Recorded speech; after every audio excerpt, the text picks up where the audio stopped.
Assalamualaikum warahmatullahi wabarakatuh. Halo hai sobat wow sekalian, kembali lagi di YouTube channel aku, masih bersama dengan Yolanda Wulandari. Nah, pada video kali ini kita akan belajar dan membahas tentang manajemen pembiayaan sarana dan prasarana pada bab 10 mata kuliah pengelolaan pendidikan yang diampu oleh Bapak Dr. Muhammad Kristiawan MPD. Happy watching! Terdapat dua submateri yang akan kita bahas pada video kali ini. Yang pertama yaitu pembiayaan dan yang kedua manajemen sarana dan prasarana. Pokok materi pertama dari pembiayaan yakni konsep pembiayaan pendidikan. Menurut Murniasa pada tahun 2005, pembiayaan pendidikan adalah pengelolaan atas segala proses keuangan di sekolah atau madrasah, yakni lembaga pendidikan, guna memaksimalkan pencapaian tujuan kegiatan sekolah. Jadi bisa kita simpulkan bahwa pembiayaan pendidikan adalah upaya mengumpulkan dana untuk membiayai operasional dan pengembangan pendidikan untuk meningkatkan kualitas SDM sehingga mampu bekerja sama di lingkup lokal, regional, nasional maupun internasional. Pokok materi selanjutnya yaitu landasan hukum pembiayaan pendidikan. Baharudin pada tahun 2010 menyebutkan bahwa landasan hukum pembiayaan pendidikan terdiri atas A. Dasar yuridis yang meliputi Pancasila, Undang-Undang Dasar 1945 dan peraturan perundang-undangan. Yang kedua, dasar filosofis, seperti yang telah dikemukakan bahwa proses pendidikan tidak dapat berjalan tanpa dukungan biaya. Hal ini dikarenakan segala kegiatan yang dilakukan sekolah memerlukan dana. Materi selanjutnya yaitu sumber keuangan sekolah. Menurut Nanang Fatah pada tahun 2004, sumber keuangan sekolah yaitu sebagai berikut: mencakup pemerintah pusat, siswa, kelompok, masyarakat, alumni, orang tua, pemda, yayasan, pengusaha, dan lain-lainnya. Materi selanjutnya yaitu kategori biaya pendidikan. Yang pertama, biaya langsung dan tidak langsung. Direct cost atau biaya langsung yaitu biaya yang langsung berproses dalam produksi pendidikan, di mana biaya pendidikan ini secara langsung dapat meningkatkan mutu pendidikan. Indirect cost atau biaya tidak langsung adalah pengeluaran yang secara tidak langsung mendukung proses pendidikan tetapi memungkinkan proses pendidikan tersebut terjadi di sekolah, meliputi biaya hidup, transportasi, biaya jajan, biaya kesehatan, serta biaya-biaya lainnya. Yang kedua, biaya masyarakat dan biaya pribadi. Biaya masyarakat dapat dikatakan sebagai biaya publik, yaitu sejumlah biaya yang harus dibayar oleh masyarakat untuk pendidikan. Biaya pribadi adalah biaya yang dikeluarkan oleh keluarga untuk membiayai sekolah anaknya dalam bentuk uang sekolah, uang kuliah, pembelian buku, dan dana hidup siswa. Materi yang kelima yaitu pendekatan biaya satuan pendidikan.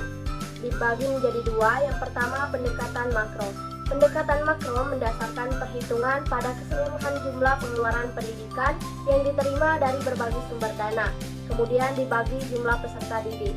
Yang kedua, pendekatan mikro. Pendekatan mikro mendasarkan perhitungan biaya berdasarkan alokasi pengeluaran per komponen pendidik yang digunakan oleh peserta didik. Materi terakhir pada materi pokok pembiayaan yakni fungsi pembiayaan pendidikan.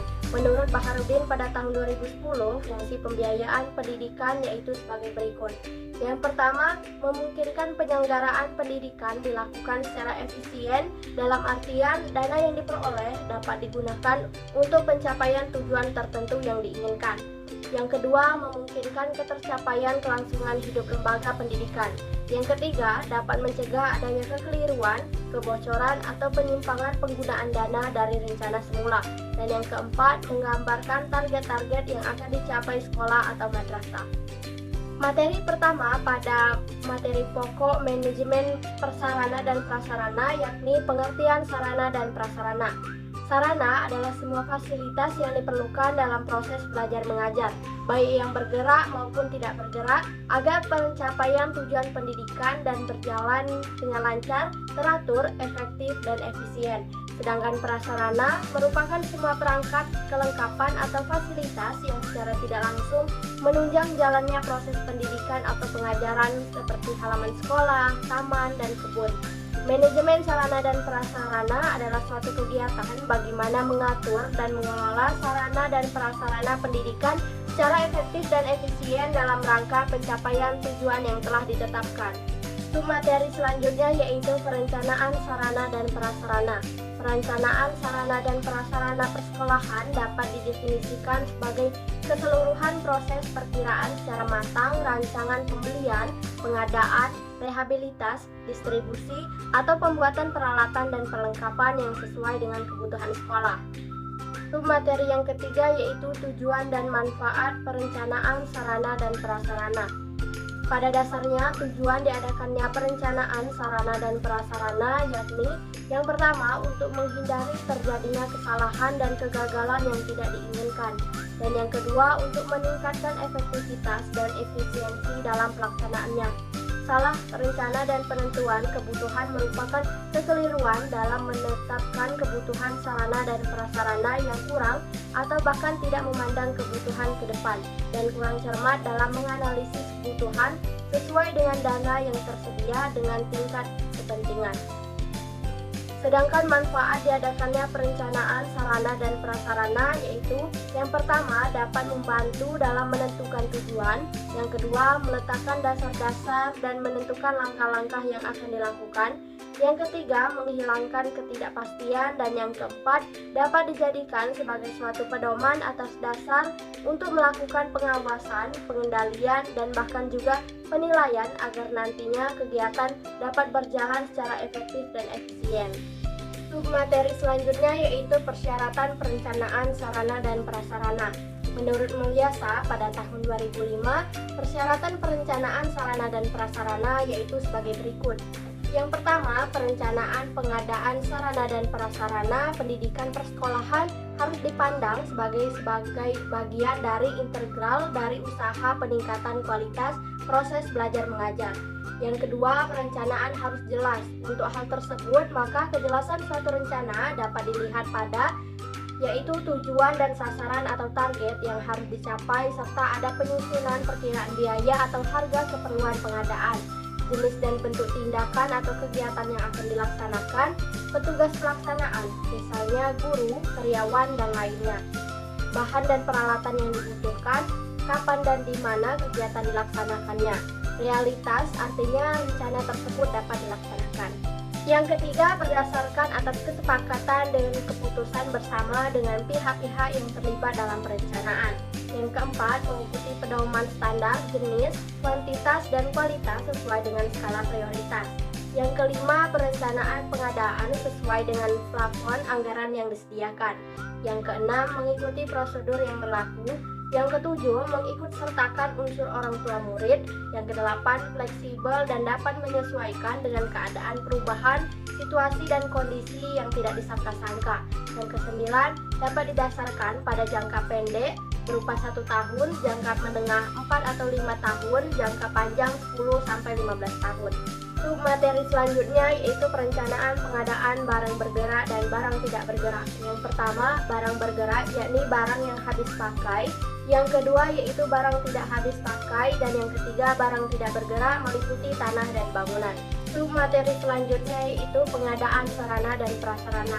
Cara-cara pengadaan sarana dan prasarana menurut Barnawi pada tahun 2015 adalah sebagai berikut, yakni dengan pembelian, penukaran, penyewaan, pinjaman, pembuatan sendiri, pendaur ulangan, penerimaan, dan juga hibah. Materi selanjutnya yaitu inventarisasi sarana dan prasarana. Inventarisasi berasal dari kata inventarin, bahasa Latin inventarium yang berarti daftar barang-barang, bahan, dan sebagainya.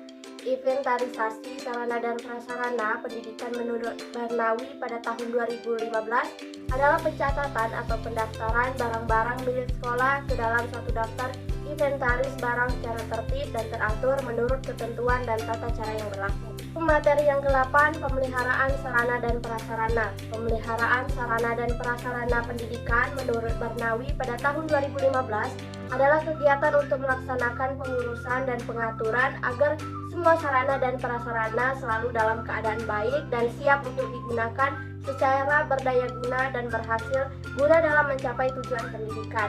Adapun macam-macam pekerjaan pemeliharaan menurut Mulyasa pada tahun 2005 antara lain sebagai berikut. Yang pertama, perawatan terus-menerus atau rutin. Yang kedua, perawatan berkala. Yang ketiga, perawatan darurat. Dan yang keempat, perawatan preventif. Untuk materi yang terakhir yaitu penghapusan sarana dan prasarana.